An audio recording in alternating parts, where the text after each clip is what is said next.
Don't just take your map and walk around. Find one of the old inhabitants and spend a while talking to him.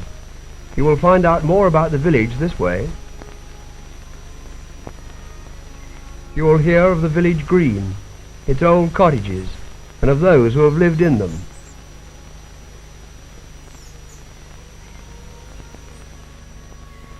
And of the last old miller who worked the mill.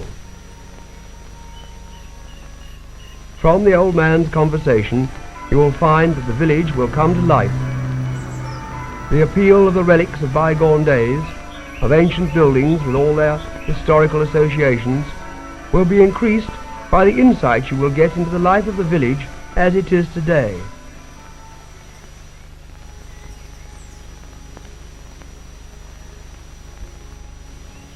For it is the villagers who are the village. It is the people, not the streets and buildings, which really make the village different from the town. The villagers are interested in each other and in the affairs of the village. They are more active in their interests as a community than is the townsman. The village hall is the centre where they make their own amusement. Fathers and mothers grew up in the village together. Their children go to the same village school, and there form the friendships which will last through life.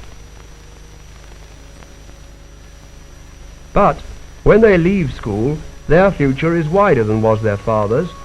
They will not go to the mill to work, for its useful days are over, and the village miller is no more.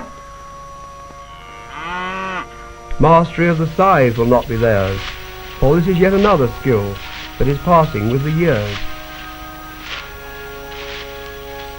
The thatcher has no apprentice. The thatched roofs grow fewer as the years go by.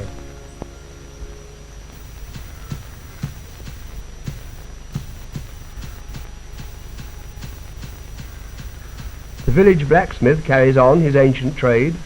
Hand-wrought iron is still needed for the agricultural machinery, but there is no bellows boy to learn by using hand and eye the time-honoured skill. The curiosities in woven straw, relics of harvest festival, which come from the quick fingers of the dolly maker, are already antiques at the time of their creation. But, as the old man talks, we shall hear not only of places and people, but of the land and its crops, and how the old skill in crafts is being replaced by the new skill in machines.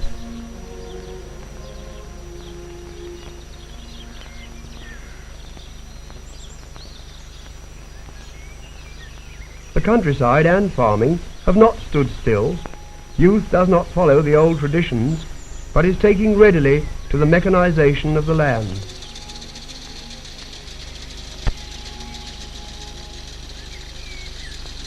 Some of the villagers find employment in agricultural engineering, which may involve the repair of anything from a large thrashing machine to the ordinary garden shears.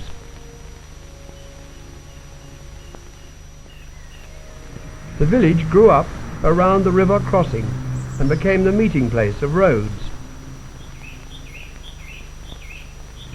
Cars now pass over the village bridge as the old stagecoach once did, for roads have not only vastly improved but have multiplied, so that the villagers no longer live in comparative isolation but can easily get to the towns.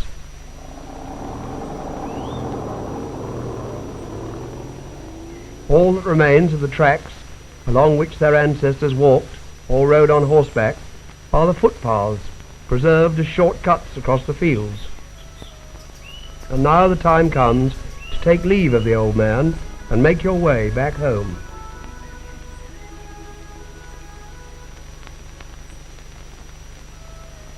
As you pass the inn and perhaps greet the innkeeper, look at the sign, which may embody a little piece of English tradition, as does this one.